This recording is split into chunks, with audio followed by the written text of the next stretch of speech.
Your pension is only $1,000 a month. You won't survive, my daughter said, laughing in my face. Her husband added, You have two options. Clean up after us and live in the house, or go begging. They thought they had me cornered, but they didn't know that I owned 6 houses in the city, had $10 million in a trust, and had already made a plan that would wipe their smug smiles off their faces forever. Before we continue, please subscribe to the channel and write in the comments what time it is where you are now. I slid the ribeye steaks onto the good plates, the ones with the blue trim that hadn't seen use in probably 2 years. The meat had cost me $40 at the butcher. A stupid extravagance, but tonight warranted it. The roasted vegetables glistened with olive oil and herbs. I'd opened the Pinot Noir an hour early to let it breathe, something I'd read about in a magazine once. The dining room table looked almost elegant with the cloth napkins folded beside each plate, 2 candles flickering between the wine glasses. 35 years. That's how long I'd run Peterson and Associates, waking at 6 every morning, balancing ledgers for small businesses and families who trusted me with their numbers.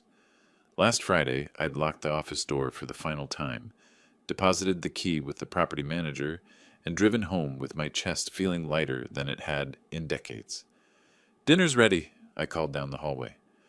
Thelma appeared first, still in her work clothes, pulling her hair from its ponytail. Elmer followed, thumbs moving across his phone screen. They settled into their usual chairs without comment on the table settings or the smell of expensive meat. I carried the wine bottle to the table and filled their glasses, then mine. My hand trembled slightly, not from age, from anticipation. I'd rehearsed this moment for weeks. I wanted tonight to be special, I said, remaining standing. I've got news, big news. As of last Friday, I officially closed Peterson and Associates. 35 years, and I'm finally done. Thelma's eyebrows lifted.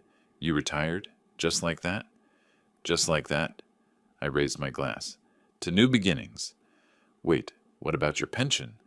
She leaned forward, fork poised over her steak. I mean, accounting firm owner. That must come with a solid retirement package, right?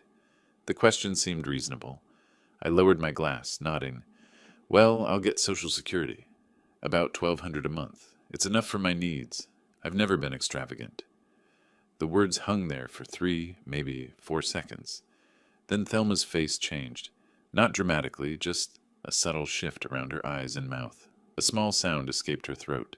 Not quite a laugh, but close. Elmer looked up from his plate. 1,200? Monthly? That's right. Now Thelma did laugh, a sharp bark that made me flinch. Her hand flew to her mouth, but her eyes stayed cold, calculating. 1,200? Dad, my car payment is more than that. How do you expect to live on $1,200? I set my glass down carefully. The stem felt fragile between my fingers. I've always lived within my means. I don't need much. Guess you should have thought about that before shutting down your income source. Elmer cut into his steak, the knife scraping against porcelain. Most people plan for retirement. They don't just stop. Heat crept up my neck. I have planned. I've been careful with money my entire life. My expenses are low. I own my car outright. I don't... This is actually serious, Dad. Thelma's voice shifted, the laughter gone, replaced by something worse, pity mixed with annoyance. You can't survive on that. What about medical expenses, utilities, food, basic necessities? I manage fine. You manage because you live here. Elmer leaned back in his chair, arms crossing over his chest. Because we don't charge you rent. Don't make you split bills. On your own? 1,200 wouldn't cover a studio apartment in this city? The candles wavered. My steak sat untouched, cooling, the expensive meat I'd bought to celebrate congealing into gray fat. Across the table, they exchanged a glance, the kind of wordless communication married couples develop, a whole conversation in a single look. When Thelma turned back to me, her expression had hardened. How long have you known about this? The Social Security amount? I've known for a while, since I started planning to close the business. And it never occurred to you that this might be a problem? Her voice rose slightly. That $1,200 a month is poverty-level income? That you might have made a mistake? My fingers tightened around my wine glass. The celebration I'd imagined, the pride, the acknowledgement of a career completed, the transition into a quieter life, dissolved like sugar in water. These weren't the faces of people happy for me. These were the faces of people suddenly worried about their own situation. Face it, old man. Elmer pushed his plate away, the screech of porcelain against wood loud in the silent room. You're not in a position to be celebrating right now. You're in a position to be worried. I opened my mouth, closed it, opened it again. No words came. The dining room felt smaller, the air thicker. Thelma had already returned to her meal, cutting her steak with efficient, angry movements. Elmer pulled out his phone again, scrolling, done with the conversation. My hand found the edge of the table. The wood felt solid under my palm, grounding me while everything else tilted sideways. I'd bought this ribeye with money from my last client payment. I'd folded these napkins with care. I'd lit these candles thinking tonight would mark something meaningful. Instead, I sat perfectly still while my daughter and son-in-law finished their expensive steaks, and the celebration I'd planned turned to ash in my mouth. Elmer refilled his wine glass, the sound unnaturally loud in the silence. He didn't offer to refill mine. The bottle returned to his side of the table with a soft thunk. Look, Grover, let's be practical here. He swirled the wine, watching it catch the candlelight. You've got a problem, and we've got a solution. You can stay in this house. Your room's here, you're comfortable. But things need to change. I found my voice. Change? What are you talking about? You need to contribute. He sipped the wine slowly, deliberately. You're living here rent-free, eating our food. If you're not bringing in real income, you need to earn your place another way. Cooking, cleaning, yard work. Think of it as an exchange. The words didn't process immediately. They entered my ears as sounds without meaning, syllables that couldn't possibly assemble into what I thought I'd heard. Earn my place? Exactly. Elmer nodded as if I'd understood perfectly. We're not running a charity here. The mortgage, the utilities, the groceries, that all costs money. You want to continue living under this roof? You make yourself useful. Elmer, I paid half the down payment on this house. My voice came out stronger than I expected. $75,000. 12 years ago, when you two couldn't qualify for the mortgage alone, I wrote that check. I have a stake in this house. I'm not some... That was a gift, Dad. Thelma set her fork down with a sharp click. A gift. You said you wanted to help us start our lives together. You can't retroactively turn a gift into a loan just because you're having money problems now. I'm not turning anything into... I stopped, my throat tight. I'm saying I've contributed, significantly. I'm not some charity case you picked up off the street. She leaned forward, and her voice took on that patient tone people use with children or the confused elderly. Whether you contributed once, 12 years ago, doesn't change your situation now. The mortgage is in our name. The bills are in our name. And frankly, at this point, you're a dependent. The word hung between us like smoke. A dependent, I repeated. If you want to stay, Elmer continued as if I hadn't spoken, you'll need to make yourself useful. Breakfast and dinner on the table. Bathrooms cleaned weekly. Trash out on Tuesdays. Lawn mowed. Gutters cleared. That kind of thing. Basic household maintenance. He was counting on his fingers, listing chores, assigning me tasks as if I were a teenager earning my allowance. And if I don't? Elmer shrugged, the gesture casual, almost bored. Then you've got decisions to make. There are shelters, senior housing, whatever people in your situation do. I'm sure you'll figure something out. My hands gripped the table edge. The wood grain pressed into my palms, a physical sensation to anchor myself while the room spun. Thelma had shifted closer to Elmer, her shoulder touching his, a united front. Their faces showed no doubt, no guilt, no recognition that they were offering servitude in exchange for shelter. You're serious? Completely serious? Elmer finished his wine and stood, picking up his plate. Think it over tonight.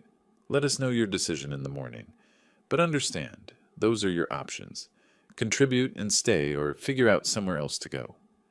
He walked past me toward the kitchen, his footsteps confident on the hardwood floor. Thelma gathered her own plate, pausing beside my chair. We're not trying to be cruel, Dad, but we have to be realistic. We can't support another adult on our income, not without something in return.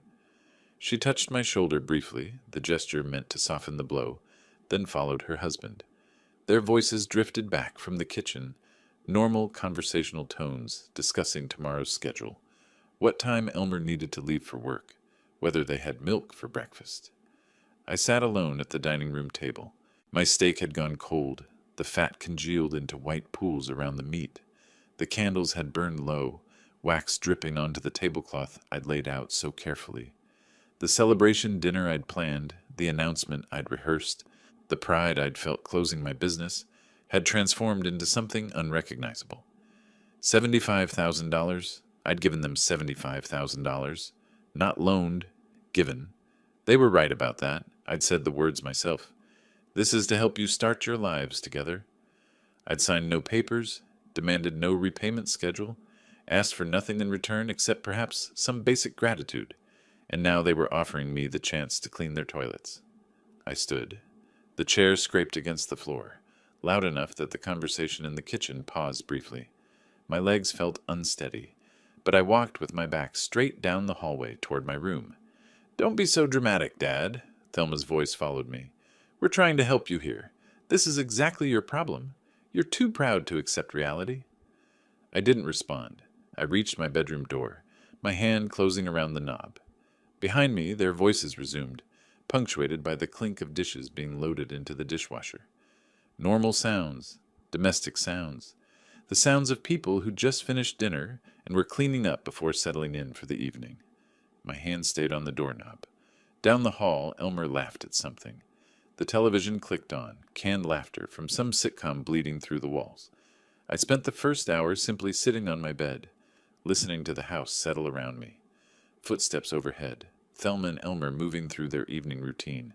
Running water, the television's muffled drone. Eventually, silence. When I finally moved, it was with purpose. I opened my filing cabinet, the small two-drawer unit I'd brought with me 12 years ago when I'd temporarily moved into this room. The metal drawer rolled open with a familiar squeak. Inside, folders arranged by year, by category, by importance. An accountant's instinct never dies. I pulled out the folder marked 2013 House Purchase and carried it to my desk. The wire transfer receipt sat on top, the paper slightly yellowed, but the numbers still crisp. 75,000 house. Transfer date, March 15th, 2013. Memo line, home down payment with love. I remembered that afternoon. Thelma had been 25, married less than a year, desperate to buy before Portland's market priced them out completely. They'd found a place in Southeast, a solid 2-story with decent bones, but their combined income couldn't qualify them for the full mortgage. The bank wanted 30% down, $150,000 on a $500,000 purchase price. She'd called me crying. Not manipulative tears, or at least I didn't think so then. Genuine distress. "Dad, we found our home. Our actual home. But we're 50% short on the down payment, and by the time we save it, someone else will buy it, or the prices will go up again." I'd wired the money the next morning. At the closing, she'd hugged me so tightly I could barely breathe. "This means everything. You made our dream possible. I'll never forget this." I set the receipt aside and reached for another folder. 2018, Emergency Financial Assistance. Thicker than the house folder. Inside, copies of checks, bank statements, payment confirmations. $23,000 total, spread across 4 months. Elmer had lost his job. Something about downsizing, corporate restructuring, the usual bloodless corporate language for destroying lives. They'd missed 3 car payments. Repossession notices had arrived. Their savings account, according to the bank statements Thelma had showed me in panic, held $347. I'd written checks for both car loans, paid off 2 maxed credit cards they'd been using to cover groceries, given them breathing room to land on their feet. "You're a lifesaver, Dad. Literally. I don't know what we would have done." I pulled out a different folder. 2016, wedding. The invoices made a thick stack. Venue rental, $8,500. Catering, $12,000. Photography, $3,500. Flowers, $2,200. Bar service, $3,500. The total at the bottom of my accounting, written in my own neat hand. $3,000. She'd wanted a perfect day. The Pearl District venue overlooking the Willamette River. 200 guests. An open bar serving top-shelf liquor. A string quartet during the ceremony. I'd paid for all of it because a father only gets to see his daughter married once, or so people kept telling me. At the reception, she'd found me standing near the windows, watching the sunset over the river. She'd been radiant in her dress, slightly drunk, gloriously happy. "This is the most beautiful day of my life, and you made it happen. You're the best father anyone could ask for." My hands slowed as I reached for the last folder. The thin one. The one I'd deliberately buried under the others. 2019-2022, Timothy Medical. I made myself open it. Preschool tuition receipts. He'd gone to that Montessori place on Hawthorne. Medical bills from Dornbecker Children's Hospital. So many medical bills. The leukemia diagnosis had come 2 weeks after his second birthday. The treatments, the hope, the specialists, the experimental procedures I'd helped fund because insurance only covered so much. The funeral home invoice was clipped to the back of the folder. Timothy James Morrison. September 3rd, 2019, November 17th, 2022. 3 years, 2 months, 14 days. For those brief years, caring for Timothy had brought us together. I'd been Grandpa Grove. He'd had my eyes, everyone said, and my careful way of stacking blocks in precise towers. After his death, the gulf had widened. Grief divided rather than united us. Thelma had pulled away, thrown herself into work and spending and filling the void with things instead of feeling. I'd let her. I'd thought time would heal. I'd kept writing checks when she needed them, thinking generosity might rebuild what grief had broken. I closed Timothy's folder gently and set it aside. Then I pulled out my calculator and a legal pad. The math took 20 minutes. Down payment, $75,000.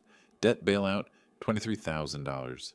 Wedding, $30,000. I added smaller items from other folders, birthday gifts, holiday checks, the $8,000 for new appliances when their refrigerator died, the $12,000 for the fence and patio renovation, the countless smaller loans that were never repaid. The calculator's display climbed steadily. Final total, $217,400. I wrote the number at the bottom of the legal pad and underlined it twice. $217,400. Invested in their lives. Given freely, without contracts or repayment schedules, because that's what family did. That's what fathers did. And tonight, they'd laughed at my Social Security payment, told me to earn my keep by taking out their trash. I stared at that number until my eyes burned. Outside my window, Portland's streetlights cast orange shadows across my small room. The bedroom they'd given me was barely 150 square feet. A single bed, a desk, a filing cabinet, a narrow closet. The kind of room you'd give a guest you didn't expect to stay long. I'd been here 12 years. I stood and walked to the window. My reflection stared back, a 63-year-old man in a small room, surrounded by proof of his generosity and evidence of its complete waste. The city lights stretched beyond the glass, beyond this house, beyond their limited understanding of what money actually meant. They remembered none of this, or they remembered it and simply didn't care. $200,000, and I was told to clean their bathrooms. I turned back to my desk and closed the folders one by one, stacking them neatly in the filing cabinet. My hands moved automatically, restoring order, putting pain back in its proper place. Then I reached for a different drawer, the locked one. My fingers found the small key in my pocket. I kept it with me always, and fit it into the lock. The drawer opened smoothly. Inside, a thick folder I hadn't shown anyone. Ever. I pulled it out and set it on my desk beside the calculator and the legal pad with its devastating total. This folder was labeled simply, Properties. I opened it and began to spread the contents across my desk. 6 property deeds, 6 addresses across Portland, 6 pieces of a puzzle they'd never known existed. And that's just what I gave them, I thought, looking at the deeds. Now let's count what I kept for myself. Morning light woke me, thin and gray, typical Portland June. I'd slept fitfully for maybe 4 hours, my mind churning through numbers and memories. The house was quiet. Through the wall I heard Elmer's alarm go off, then silence it. Footsteps, running water, low voices, their morning routine. I stayed in bed until I heard the front door close, the car engine start, the sound of them leaving for work. Only then did I rise and return to my desk. The property folder lay where I'd left it. Deeds spread across the surface like a hand of cards. 6 properties, 6 addresses across Portland that Thelma had driven past countless times without knowing. I picked up the first deed. Alberta Arts District. Purchased April 1995 for $85,000. I'd been 33, newly successful with Peterson and Associates, when I'd spotted the listing. The neighborhood was still rough then, artists and musicians filling warehouses, homeless encampments in empty lots. The real estate agent had warned me the area had challenges. I'd seen potential instead. Purchased it cash. Renovated it gradually. Rented it to a young couple who stayed 7 years. Now the neighborhood had coffee shops and galleries and restaurants with waiting lists. The property was worth approximately $650,000 according to the last appraisal. Monthly rental income after property management fees, $2,800. I set it aside and picked up the next deed. Pearl District, purchased September 1997 for $120,000. Back when the Pearl was still transitioning from warehouses to condos, when people questioned whether anyone would actually want to live in converted industrial buildings. I'd questioned nothing. I'd watched the market, seen the permits, understood the trajectory. Current value, $800,000. Monthly rental, $3,500. Selwood came next. Purchased March 2001 for $95,000. A classic Portland neighborhood, established but undervalued. I'd bought just before the housing boom really accelerated. Current value, $580,000. Monthly rental, $2,600. Memphis Tabor. Purchased November 2005 for $110,000. That one had been a foreclosure, a family overwhelmed by medical debt. I'd felt guilty buying their pain, but I'd also offered them a fair price in a terrible situation. Current value, $620,000. Monthly rental, $2,900. Mississippi Avenue. Purchased January 2008 for $88,000. The timing had been perfect, right at the recession's bottom, when everyone else was panicking and I was buying. The neighborhood had exploded since then with development and renovation. Current value, $595,000. Monthly rental, $2,700. Finally, St. John's. Purchased July 2015 for $78,000, the last purchase before I started considering retirement. The neighborhood was just beginning its upward swing. Current value, $520,000. Monthly rental, $2,400. I pulled my calculator closer and began adding. Property values first, $650,000, $800,000, $580,000, $620,000, $595,000, $120,000. Total portfolio value, $465,000. Then monthly income, $2,800, $3,500, $2,600, $2,900, $2,700, $2,400. Total monthly rental income, $1,600. I stared at that number. $16,900 per month. From properties they didn't know existed. Managed through a property management company that handled everything. Repairs, tenant screening, rent collection. So I never had to mention rental income in casual conversation. They'd mocked my $200 Social Security payment. They had no idea I received over $16,000 in rental income alone. But I wasn't finished. I reached back into the locked drawer and pulled out a second folder. Thicker than the property folder, heavier with implications. Investment portfolio. Trust fund? Inside, quarterly statements from Vanguard, account summaries, documentation of decades of careful investing. Every profit from Peterson and Associates that I hadn't needed for living expenses had gone here. Index funds, mostly. Some bonds. A few tech stocks I'd bought during the boom and sold before the bust. Nothing fancy or risky, just steady, disciplined, long-term investing. I found the most recent statement. December 2024, 6 months ago. Account value, $10,507,328, $10.5 million. Give or take, depending on the market's mood. I leaned back in my chair and looked at the numbers spread across my desk. Property portfolio, $4.2 million. Investment trust, $10.5 million. Total net worth, approximately $14.7 million. Monthly income from rentals alone, $16,900. Annual investment returns at a conservative 4%, $420,000. Thelma thought I needed her house. I could retire tomorrow to anywhere in the world. Buy a condo in the Pearl District, probably in the building I already owned, and live out my days watching the river. Buy a villa in Tuscany, a beach house in California. Hell, I could buy this house outright, cash, and barely notice the expense. But that wouldn't teach her anything. I stood and walked to the window, my window in my small room in their house that I'd helped them purchase. Below, the old Toyota Camry sat in the driveway, 15 years old, 180,000 miles, running perfectly because I maintained it properly. I could afford a Mercedes, a Tesla. Whatever luxury vehicle represented success these days, I'd chosen the Toyota. Not because I couldn't afford better, but because new cars lost value the moment you drove them off the lot. Because spending money to impress people was the surest sign you didn't actually have money. Because I'd learned early that looking rich and being rich were completely different games. I'd thought living modestly would teach Thelma these lessons. I'd thought she'd see that happiness didn't come from spending, but from security, from knowing you were prepared for anything. Instead, she'd learned to mock frugality and worship waste. She'd learned nothing except that Daddy would always write another check.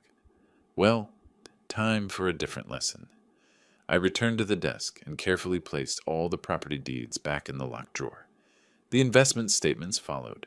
I kept only one document out, the most recent trust fund summary showing the $10.5 million balance. I set it beside yesterday's calculation, the $217,000 I'd given them over the years. The contrast was stark. What I'd given them would barely make a dent in what I'd built for myself. They'd offered me a choice, serve them or leave. They'd thought those were my only options. They didn't realize I had a third option, and a fourth, and a fifth. I had the kind of options that only money, real money, could buy. My phone sat on the desk beside the documents. I picked it up, looked at it, set it down. Not yet. First, I needed to think through the strategy. Accountants didn't make impulsive moves. They planned, they calculated. They found the most efficient path to the desired outcome. And the desired outcome was simple. They needed to learn what I'd always known. Money wasn't about what you displayed, it was about what you controlled. And right now, I controlled far more than they could imagine. I locked the drawer again, slipped the key back into my pocket, and stood at the window watching morning traffic build on the street below. Somewhere out there, Thelma was in her office, probably complaining to coworkers about her burden of an elderly father. Somewhere, Elmer was at his desk, feeling smug about putting the old man in his place. Let them feel smug? Let them think they'd won. The best victories came when your opponent didn't realize they were already defeated. I spent the next 2 days researching attorneys. Not randomly, methodically, the way I'd approached everything in my accounting career. I needed someone who specialized in real estate disputes, particularly co-ownership conflicts and partition actions. Someone experienced but not so prominent, they'd be prohibitively expensive or unavailable for weeks. Robert Chen's name appeared in multiple searches. 15 years of practice, focused on property law, solid reviews emphasizing his direct communication style. I called his office on the morning of June 18th and scheduled a consultation for the following day. That evening, I prepared my materials.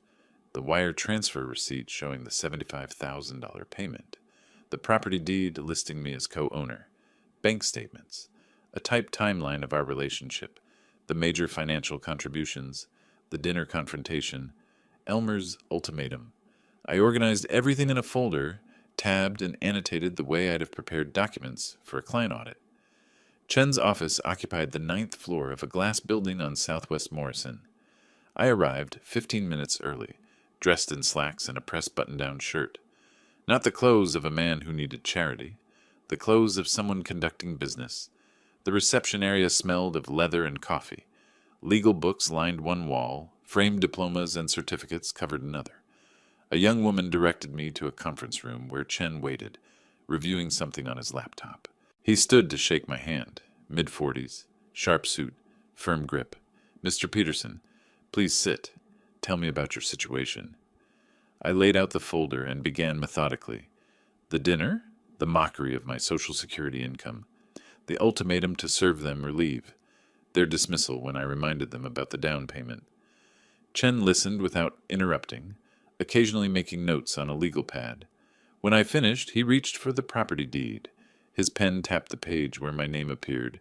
"You're listed as co-owner with 50% interest, not as a lender, not with any notation about repayment terms. As an owner, that's correct. Walk me through the initial transaction. Was there a promissory note? A loan agreement? Anything in writing about repayment? Nothing. It was family help. I wanted them to qualify for the mortgage, so I contributed half the down payment. I assumed we all understood.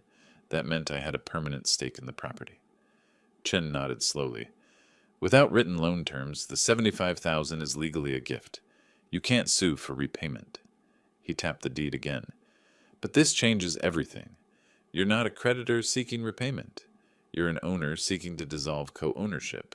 That's a completely different legal mechanism. What are my options? Partition action. Under Oregon law, when co-owners can't agree on property disposition, any owner can petition the court to force either a buyout or a sale. You have absolute legal right to demand they purchase your 50% share at fair market value, or the court orders the property sold and the proceeds divided. He pulled up something on his laptop, recent comparable sales in their neighborhood. Based on current market conditions, I'd estimate the property value at around $470,000. Your 50% interest would be approximately $235,000. The number settled into my chest. I'd paid $75,000 12 years ago, now worth $235,000. They'd lived there free of any rent payment to me, building equity on my investment, and told me to clean their bathrooms. We start with a demand letter, Chen continued. Certified mail, return receipt. Give them 30 days to either buy you out for market value or agree to list the property. If they refuse or ignore it, we file the partition action. Most cases settle once defendants realize they can't win. How strong is the case? Very strong. Your name is clearly on the deed with 50% ownership. No judge will let them keep 100% of a property you half own. The only question is whether they buy you out or we force a sale. I sat back, processing. This was real. This was possible. I wasn't trapped. Chen's expression shifted slightly. Is there anything else I should know? Any other leverage or complications? I hesitated, then spoke carefully. My son-in-law does cash work on the side, construction help, handyman services. I'd estimate $15,000 or more annually. I don't believe any of it appears on their tax returns. Chen's eyebrows rose fractionally. He set down his pen and leaned back. That would be tax fraud. Substantial unreported income invites audits, penalties, potentially criminal charges.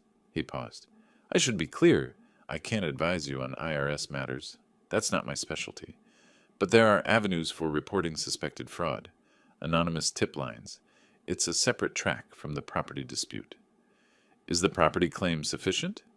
The property claim will definitely get their attention. It's clean, legally straightforward, morally defensible. You're simply asking for what you own. The tax issue is more aggressive. Nuclear option territory. Whether you pursue that is a personal decision based on how far you want to push this. I looked at the deed on the table, my name in printed letters beside Thelma's. Let's start with the demand letter. 30 days to respond. And if they can't come up with the money, then we file for partition and let the court handle it. Chen pulled out a retainer agreement. My fee for the demand letter and initial filing if needed is $3,500. If it goes to full litigation, we'll discuss additional costs. But honestly, most of these cases settle. People realize quickly they can't afford to fight when the law is clear.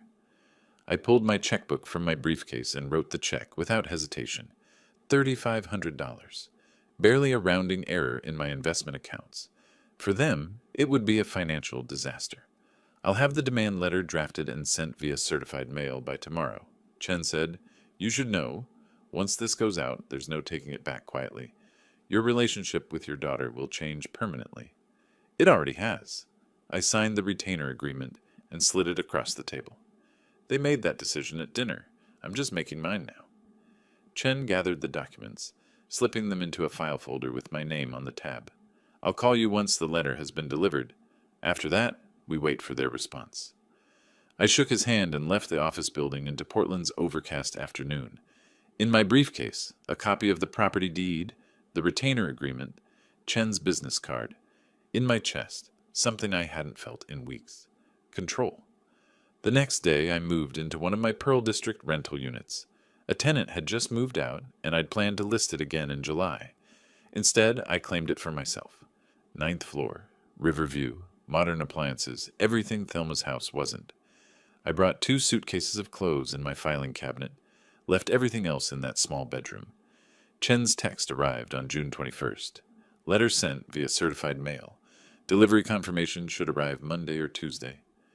I set my phone down and looked out at the Willamette River below, the bridges stretching across dark water.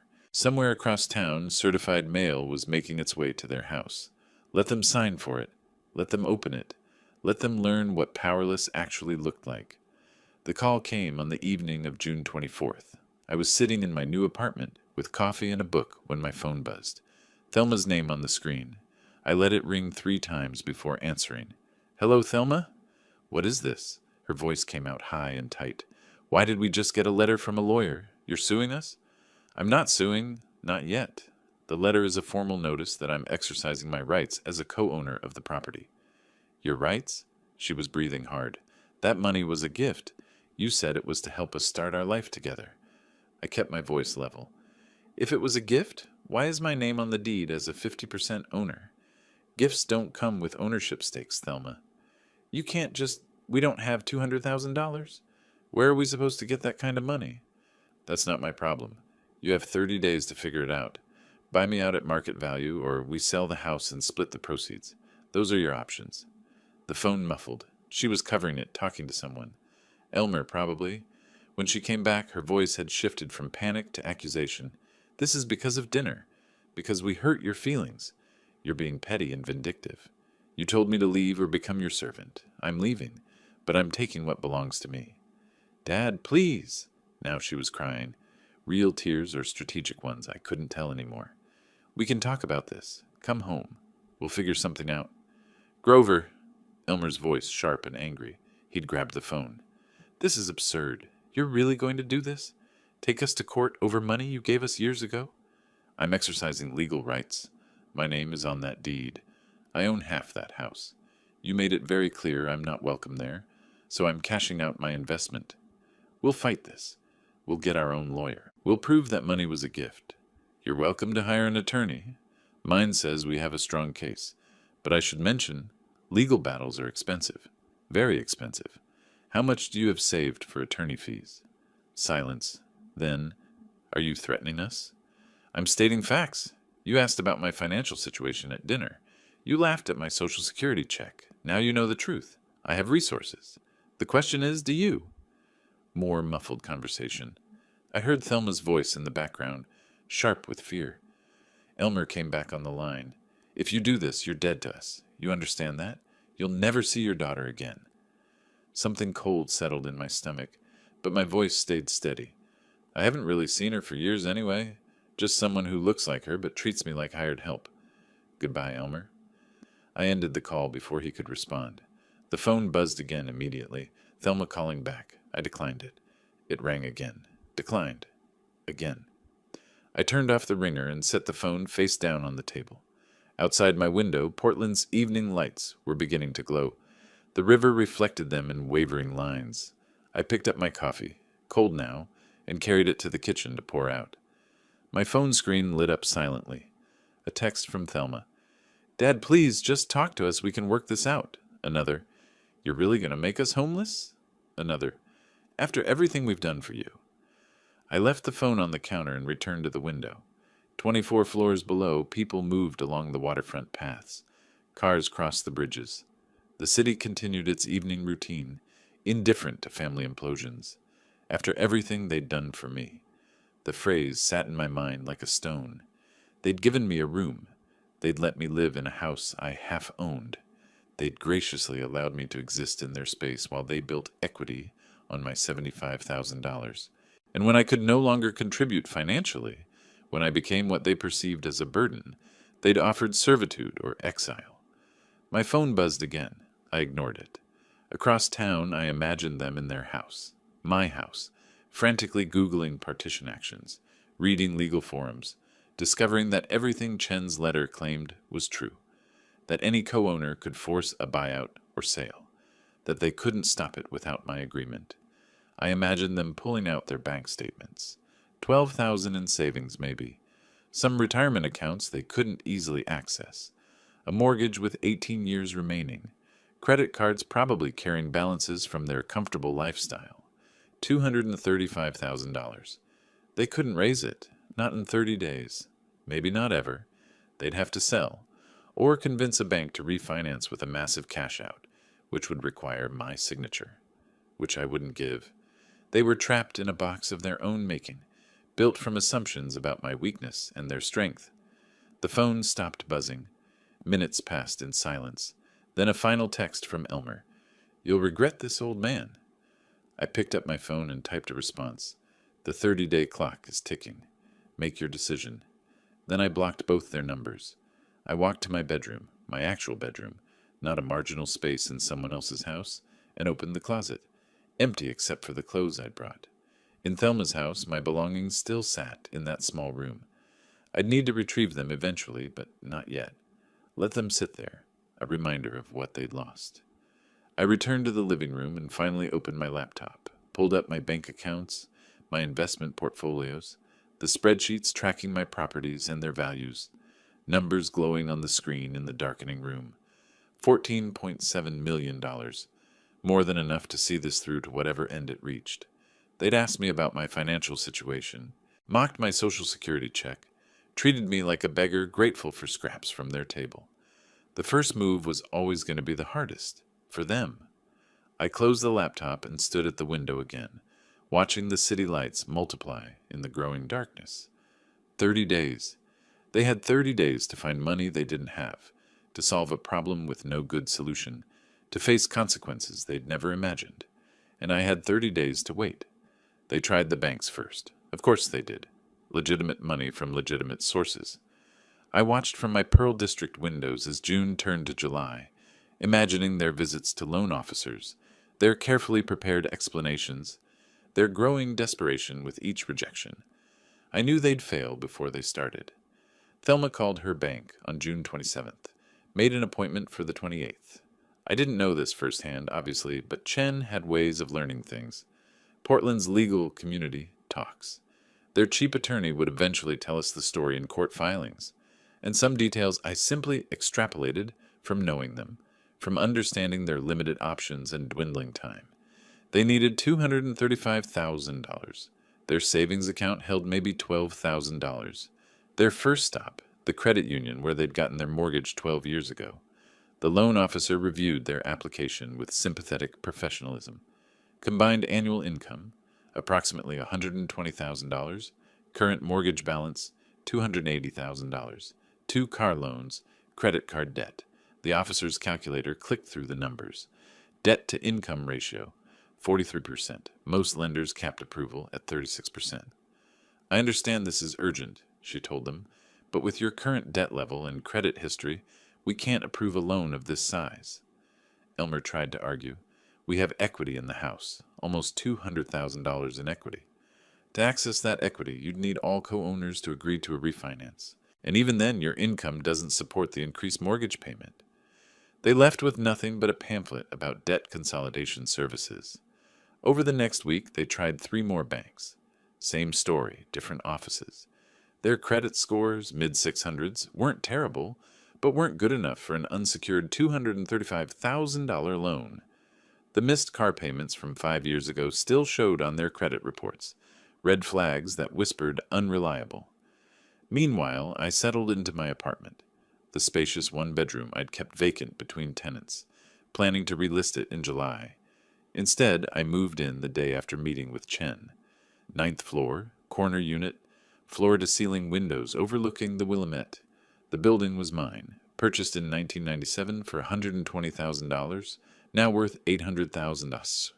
This particular unit rented for $2,800 monthly when occupied.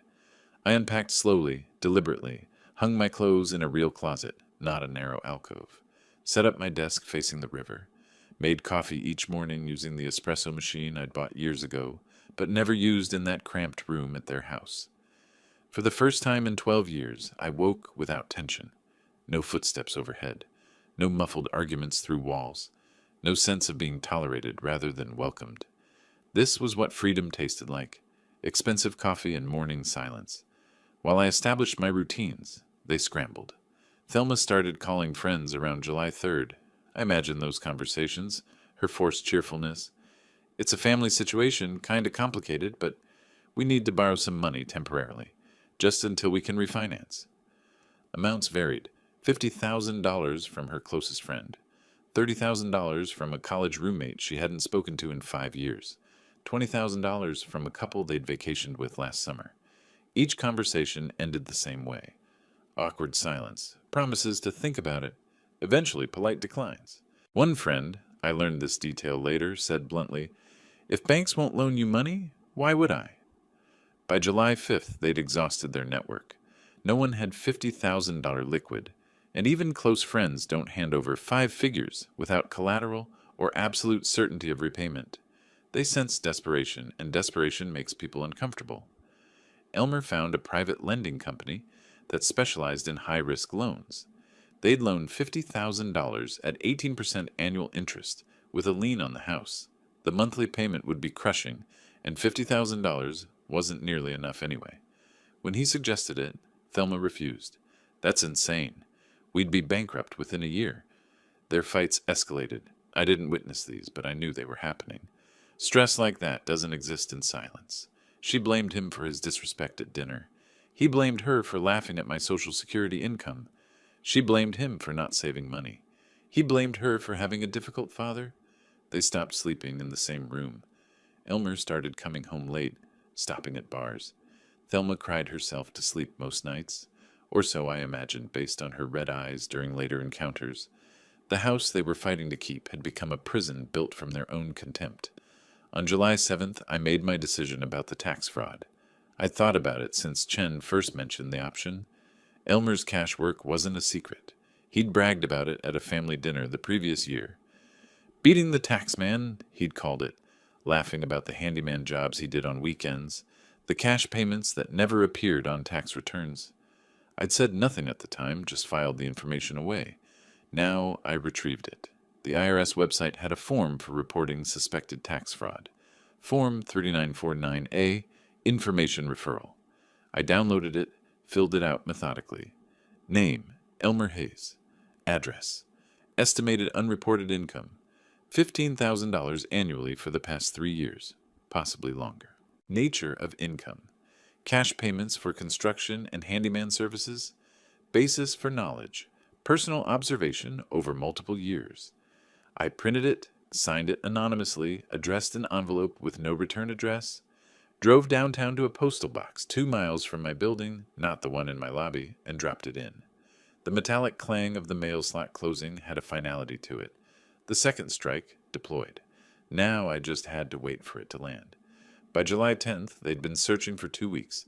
They had 20 days left on Chen's 30-day deadline. Every legitimate option had been exhausted. Every bank had said no. Every friend had declined. The predatory lender wanted terms they couldn't afford. They sat at their dining table, the same table where they'd mocked my retirement dinner, surrounded by rejection letters, loan applications, credit card statements. A calendar on the wall showed days crossed off in red marker. July 24th circled deadline. I stood at my window that evening, coffee in hand, watching the city lights reflect off the river. Somewhere across town they were panicking. Here I was calm. The first 2 weeks had been hard for them. The next 2 would be worse. The IRS letter arrived on July 11th. Certified mail, return receipt required. Elmer signed for it mid-morning, saw the return address, Internal Revenue Service, and his stomach dropped. You don't get certified letters from the IRS unless something's wrong. He tore it open. Thelma read over his shoulder. "You have been selected for examination of your federal tax returns for years 2022, 2023, and 2024. Specifically, we are investigating potential unreported income from cash payments received for services rendered. You are required to provide documentation of all income sources, including bank statements, receipts, client lists, and proof of reported income.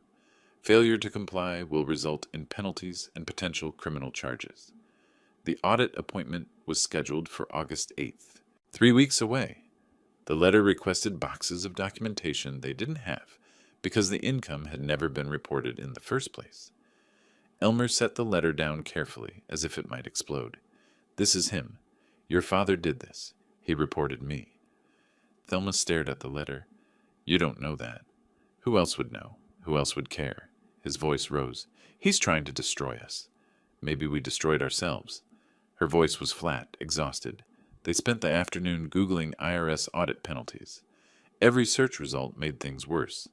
Unreported income penalties, 40% of the unreported amount, plus the taxes owed, plus interest.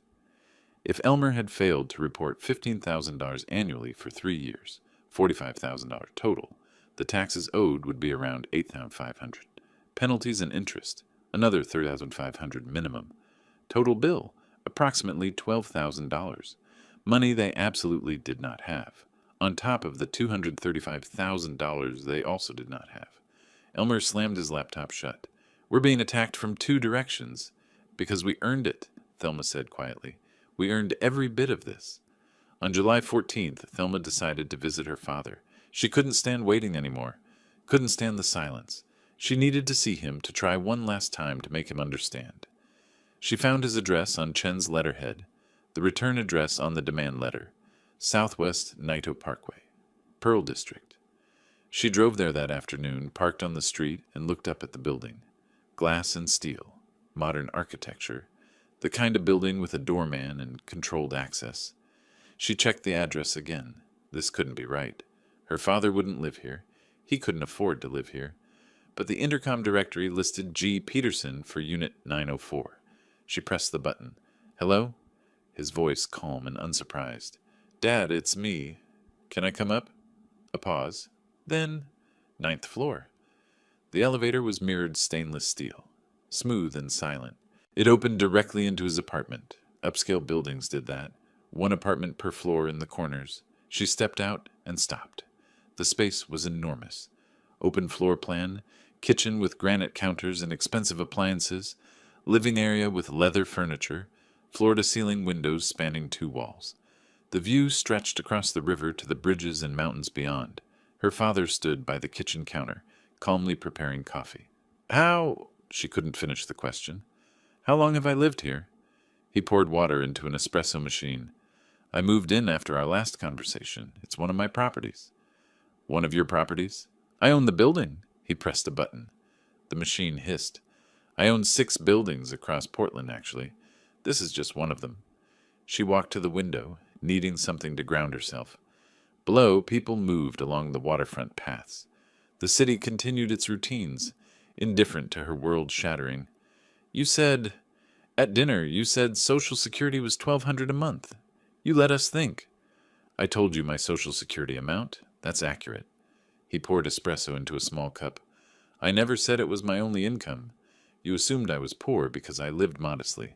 That assumption was yours, not mine. But why? Why live in that tiny room if you could afford...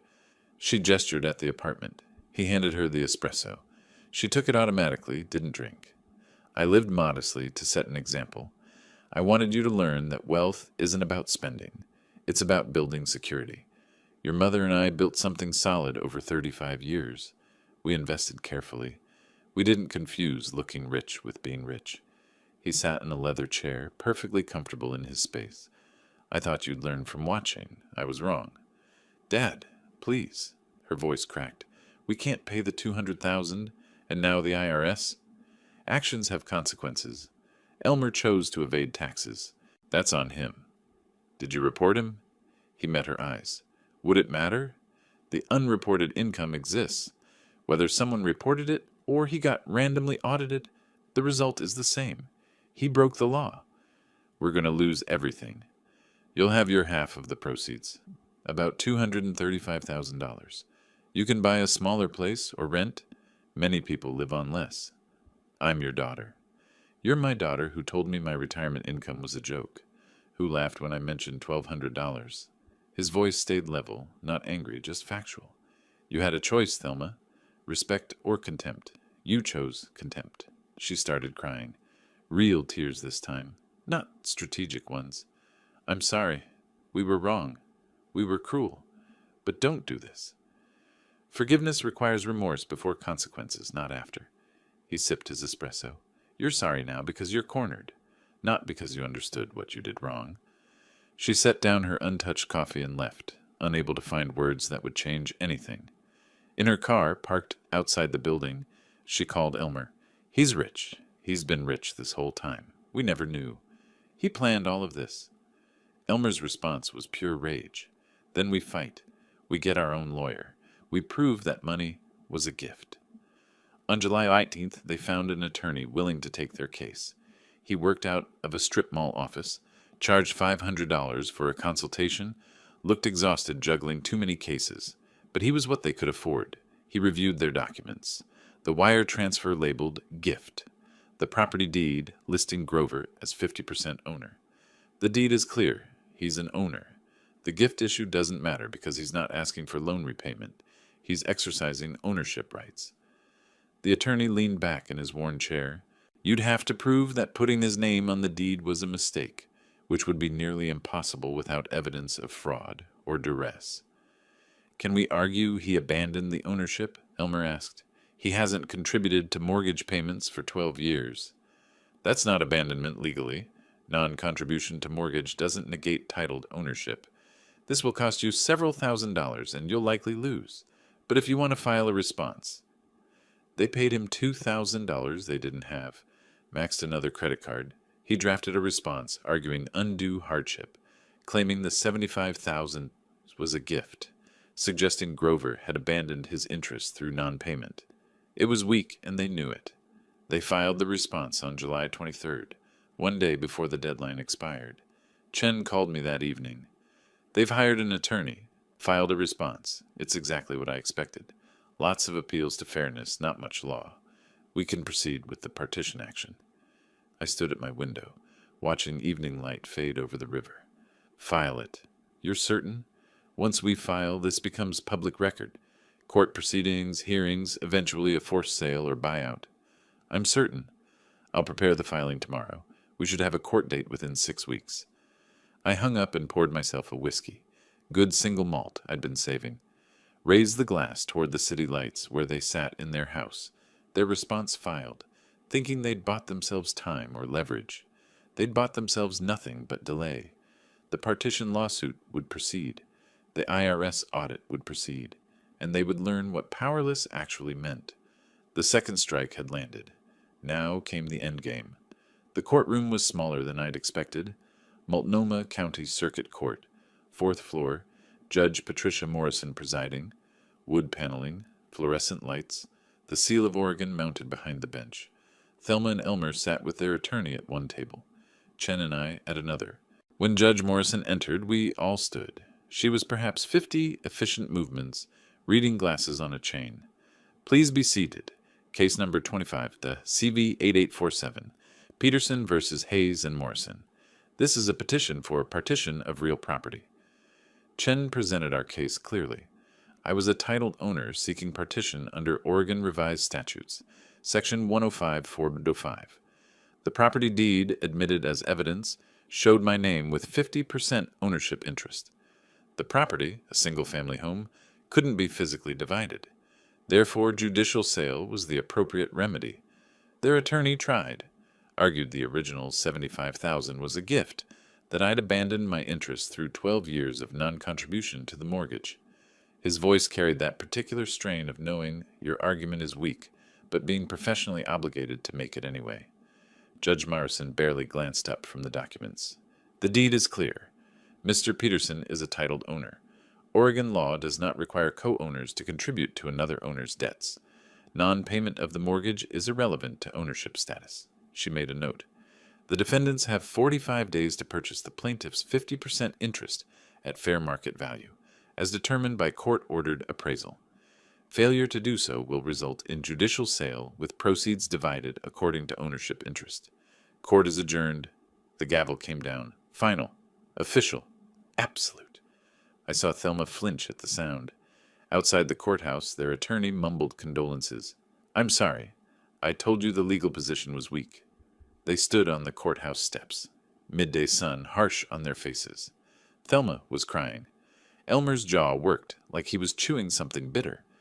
I walked past them to where Chen waited. The appraisal will confirm value around $470, Chen said. Your share, $235,000. They have until September 10th to pay, or the house goes to auction. Thank you, Robert. I drove back to Pearl District and made coffee, stood at my window watching the river. Somewhere across town, they were realizing 45 days was just as impossible as 30 had been. The next week, Elmer found a lending company. Not a bank, a hard money lender specializing in desperate situations. They offered $50,000 at 18% annual interest, secured by second mortgage. I learned this later, when the documents became part of the court record. Elmer signed. The money barely covered the IRS bill and bought them a few months of breathing room. It solved nothing. By mid-August, they'd listed the house. I drove by once, saw the realtor's sign planted in the lawn I'd watched Elmer neglect for years. The market had softened. Late summer, families settled for the school year. Showings happened, but offers came in low. Buyers knew they were motivated sellers. The court case was public record. Their realtor called me once, professionally. "Mr. Peterson, the property is listed at $470. We have an offer at $435. Would you consider accepting?" "That's their decision," I said. "I'm simply waiting for my share of whatever they get." Meanwhile, their marriage disintegrated. I didn't witness the fights, but Chen's paralegal filed updates. Thelma moved out August 15th, filed for divorce 3 days later. The petition cited irreconcilable differences and referenced the ongoing property dispute. Elmer lost his job August 18th. His manager had noticed the distraction, the court appearances, the declining performance. In an at-will employment state, they didn't need much reason. He was simply let go. I sat in my apartment that evening, Chen's call fresh in my mind with these updates. I felt no triumph, just the cold satisfaction of watching natural consequences unfold. They'd built this collapse themselves, brick by brick, starting with that dinner where they'd laughed at my retirement. August 20th, their realtor called again. "We have an offer at $455. I recommend they accept. The market isn't improving, and they're running out of time." They accepted. The mathematics were brutal.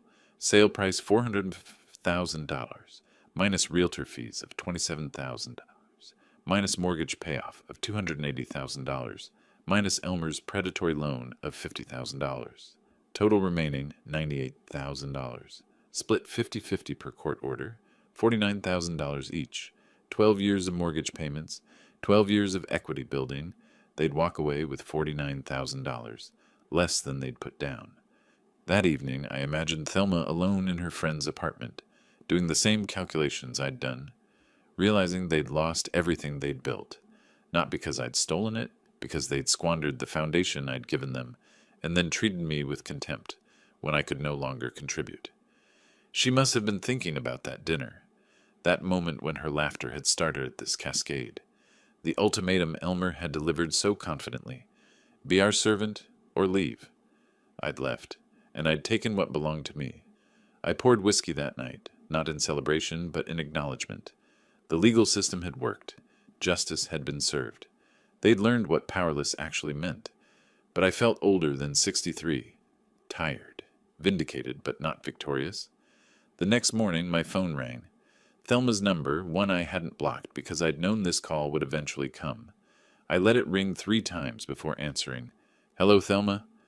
"Dad." Her voice was small, fragile. "Can I come see you? Just me, not Elmer. I need to talk."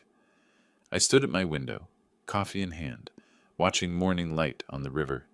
Behind me, my apartment was quiet. Ahead, a decision: allow this conversation or refuse it. "Tomorrow afternoon," I said. 2:00. She arrived exactly on time. She stood in my doorway looking diminished, no makeup covering the circles under her eyes, simple jeans and a sweater, hands empty except for her car keys. Not the entitled woman who'd laughed at my Social Security check. Someone else, someone humbler. "Come in," I said. She walked to the window first, as if needing to ground herself in the view before turning to face me. When she did, her eyes were red but dry. I don't know how to start, except to say I'm sorry. She sat on the edge of my couch, back straight, hands folded, for the dinner, for laughing, for treating you like you were disposable, for years of taking your help without gratitude, without ever asking what it cost you. I sat in the chair across from her, said nothing, let her continue. "Elmer told you to be a servant, and I didn't stop him. I agreed with him. I treated you like a burden instead of my father." Her voice caught. For years I took your money. The down payment, the wedding, paying our debts, Timothy's care. I took and never said thank you. Never asked what you sacrificed to give us those things. She wiped her eyes with the back of her hand. You tried to teach me about money, about respect, about values. You lived modestly to show me something, and I thought you were just poor. I never understood you were wise. I wasn't a good daughter, Dad. I used you as a wallet. I didn't love you the way you deserved. The tears came then, but she didn't look away. I don't expect forgiveness. I don't expect help. I just needed you to know I finally understand. I'm sorry. I'm so sorry. I let the silence sit between us for a moment. Outside, Portland traffic hummed. Inside, the distance of months compressed into this single conversation. I didn't do this to destroy you, Thelma. I did it to teach you. There's a difference. I leaned forward. Punishment is about making someone suffer. Teaching is about showing consequences so people can learn and grow. You've learned. That's what I needed to see. I lost everything. You lost things. That's different from everything. You still have your health, your job, your ability to rebuild. You lost material possessions and a toxic marriage. Sometimes that's not loss. That's liberation. She nodded slowly. Why did you let us think you were poor? I wanted you to see that a rich life doesn't come from spending. It comes from having choices, security, freedom. I thought if you watched me live modestly but contentedly, you'd learn. But you didn't see contentment. You just saw modesty and thought it meant weakness. I stood, walked to my desk, retrieved a document I'd prepared days ago, anticipating this conversation, slid it across the coffee table. The house is selling. Your half of the proceeds is about $49,000. That's not enough to start over comfortably. I tapped the paper. I'm offering to buy out your entire share, yours and Elmer's both, for $200,000. It's less than the court valuation, but more than you'll get from the sale after expenses. It'll let you settle your debts, pay the IRS, have a cushion to start fresh. She stared at the document like it might vanish. Why would you do that? After everything? Because you're here. Because you apologized. Because you're my daughter, and I'm not interested in destroying you. I'm interested in you becoming someone worth knowing. I don't deserve this. Probably not. But mercy isn't about deserving. It's about possibility. You came here, took responsibility, showed genuine remorse. That's worth something. I sat back. This isn't a gift, Thelma. This is closure. You take this money, settle your affairs, and build a life on your own terms. Not on my money. Not on anyone's money. Your own earnings, your own choices. She picked up the document with shaking hands. Read it twice. What about Elmer? His half of the $200,000 is his to use as he needs. Paying the IRS, settling his debts, starting over. That's between him and his choices. But you, I paused, choosing words carefully. You need to leave that marriage. Not because I demand it, but because staying won't let either of you grow. He's not going to change. You are. I already filed for divorce. Good. She set down the paper. Did you report him to the IRS? I met her eyes. If Elmer settles honestly, pays what he owes, I won't pursue anything further. No criminal complaints. But he needs to make it right. I'll tell him. We sat in silence. Not uncomfortable, just complete. She'd said what she needed to say. I'd offered what I was willing to give. The transaction was simple, but the reconciliation would take years. Can we? She started, stopped, tried again. Do you think someday we could have a real relationship? Father and daughter? Not creditor and debtor? We're having a conversation right now. That's a start. Real relationships take time to rebuild. But yes, someday, if you keep growing. She stood to leave. I walked her to the door. When I offered my hand, she took it. A handshake, not a hug. Formal respect between two people finding new footing. It was enough. 1 week later, we met at a coffee shop in Pearl District. She'd moved into a small apartment in Montevilla. Affordable, manageable on her salary. She showed me a budget spreadsheet on her phone, proud as a child showing good grades. Income here, expenses here, savings goals here. I can actually make this work. That's more valuable than a big house you can't afford, I said. I understand that now. We talked about ordinary things, her new apartment, my plans to travel. Europe, maybe. use some of that money I'd been saving. She asked questions about my properties, genuinely curious. I answered, not hiding but not boasting.